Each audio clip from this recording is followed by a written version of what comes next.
niyo po bang ipakilala ang iyong sarili? Ako pala si Neil C. Mayor from 11th STEM Euclid. And ako ngayon ay currently grade 12 student and I am 17 years old dito sa San Francisco High School. Maraming salamat po sa paglalaan ng oras sa amin.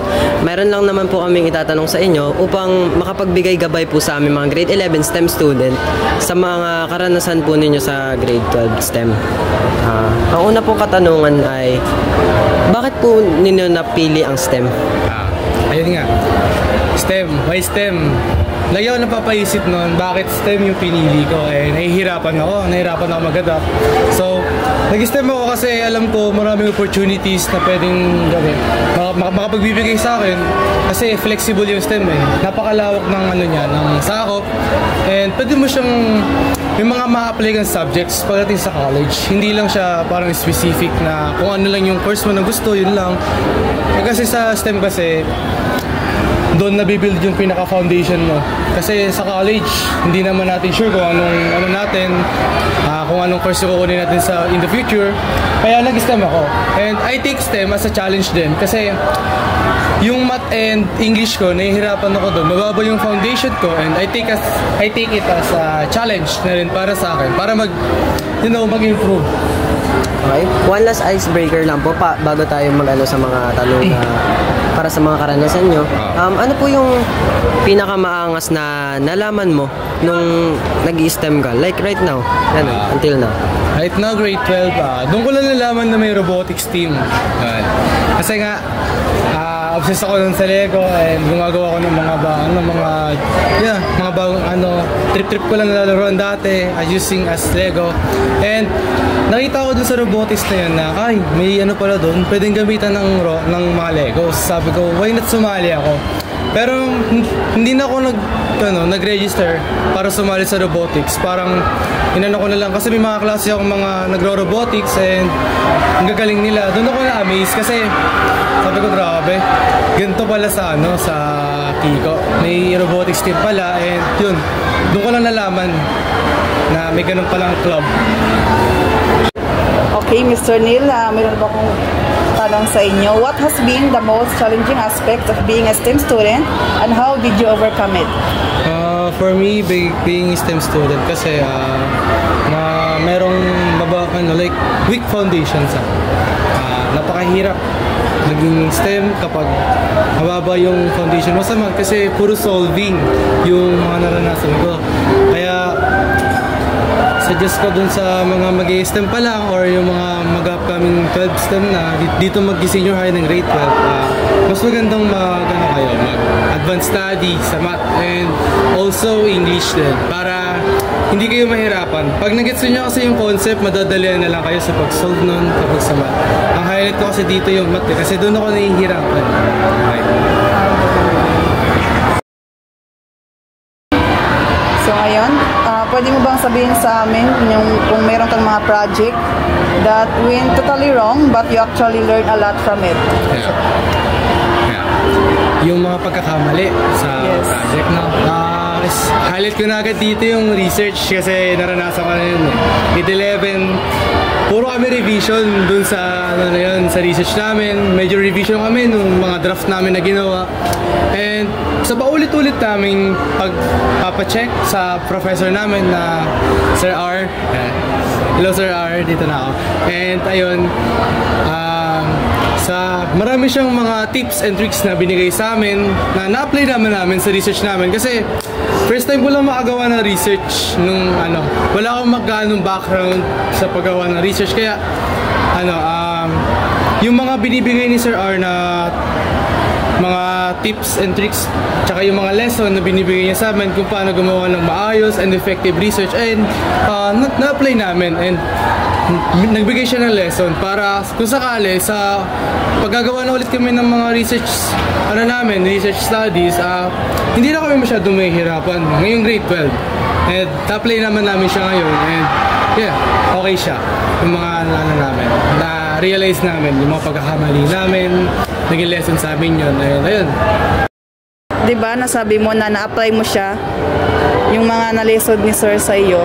Sa ngayon na grade 12 ka na, saan mo siya na-apply?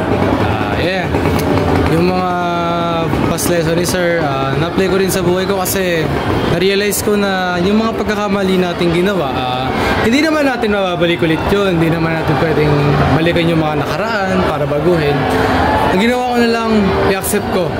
Kasi sa pagtanggap mo dun sa pagkakamali mong yun, dun mo malalaman na, ito pala ako may mali. Para hindi mo na ulitin yung mga pagkakamali na yun. Kasi kung paulit-ulit mo at hindi mo tinitake as parang hindi mo tinatanggap yung pagkakamali na yun, wala rin mangyayari. Wala ka rin mapapala. Kung paulit-ulit kang nagkakamali and hindi mo rin siya ina-accept. Kasi doon mag-grow ka. Ma-realize mo sa sarili mo na parte natin to ng buhay. Yung mga pagkakamali natin, ito yung nagbibigay sa atin. Yung mga hakbang ba para ma-achieve yung goal natin. Parang trial and error lang yan. Makukuha mo at makukuha mo yung kailangan mong kunin. Yung mga goal mo ba? So, yung next natin na question is, how has the STEM program prepared you for college or future career paths? Ayun, sabi ko na nga ba kanina, yung STEM kasi flexible, di ba? Especially na dun, highlight ko dun, ang kukunin ko kasi sa college is mga engineering, architecture, other engineering subjects, or information technology. Makakatulong sa akin yun. Kasi, yun, maganda yung, ewan ko lang kung after ng college, after ng grade 12, magiging maganda yung foundation ko sa math and magagamit ko yung critical thinking skills, problem solving skills, and communication skills para sa college ko. Kasi sa college, diba, mabibigat yung mga ginagawa doon, mahirapan lang tayo.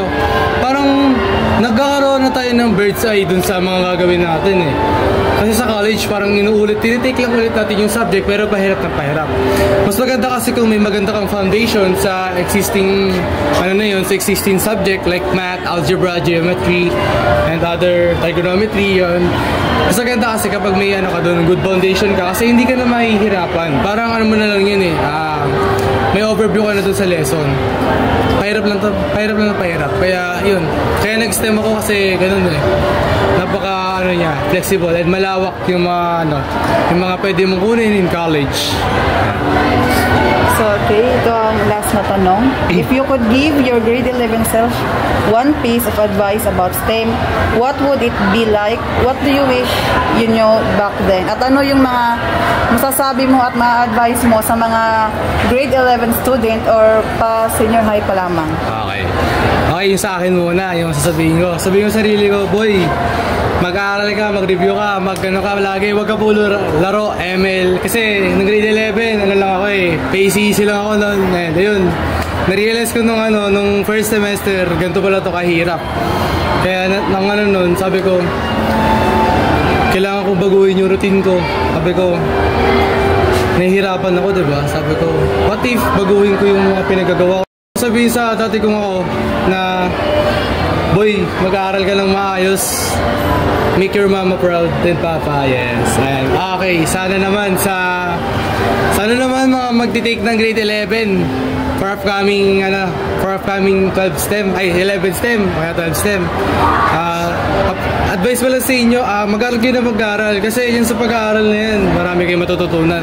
Alam kong mahirap at nakakatamad magbasa ng mga libro, mag-review, pero guys, kayo rin naman yung mag-aaral yan eh.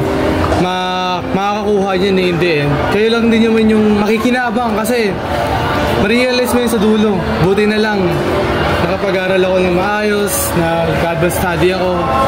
Kasi mahirap kapag wala ka masyadong pag wala ka masyadong like wala ka review, lagi ka nagka-cram, wala ka na digest na lesson. Mahirap kasi lalo na sa college. Ayan. Sinusunod nyo yung grade 11 and grade 12 nyo, yung mga mag-exam dyan ng universities,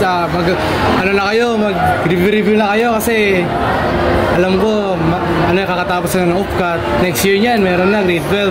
Kaya, yun lang, mag-aral at pag-aral. Kasi, pag marunong kang magbasa, papasa ka. Hindi naman sa magbasa para pumasa. Ayun. So, yun po, salamat sa oras. Yun nga po, sa tulad ng sinabi niya, mag-aral lang na mag-aral tayo palagi. Yun lang yung key para sa ikabubuti natin, para sa mga future pangarap natin, ganun. Sa college, sa grade 12, yun lang ang pinaka-key principle natin is mag-aral ng mabuti para palagi tayong ready sa hindi lang ito para puro patalinuhan, dapat may tiyaga lang palagi. Okay? Meron pa po ba kayong karagdagan na gusto sabihin? Dagdag ko lang doon yung mga upcoming grade 11. Yan, grade 11 muna. Expect nyo doon guys na surprise agad kayo ng math. Hindi nyo may iwasan sa math. Hindi nyo may iwasan yung math sa STEM kasi STEM na eh. Yan. Yung math yung pinaka nyo doon. Mas okay siguro talagang mag-advance study kayo before grade 11 para may good foundation kayo ng math. Hindi tulad ko na nilaro ko lang yung junior high. Ayun, naghihirap na tuloy ako ng grade 11. Pero ngayon natuto na ako eh kasi yun nga, nahirapan ako ng grade 11 kaya mas maganda mag-advance study ka. And sa mga grade 12, yan, grade 12, mga upcoming grade 12 ngayong taon. Ngayong taon ba? Next year, yun, next year. Yung mga upcoming grade 12 next year, expect nyo na doon, may math pa rin. Hindi lang nila sinasabi, may math pa rin talaga. Mawawala yung gen math, stats, trig. Guys, sa P6, nako. Ewan ko na lang, doon kayo matutong tumawa mag-isa sa P6.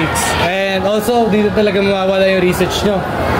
Yan, may III, RDL2, capstone. Baka meron kayong capstone na may encounter. Ayun lang.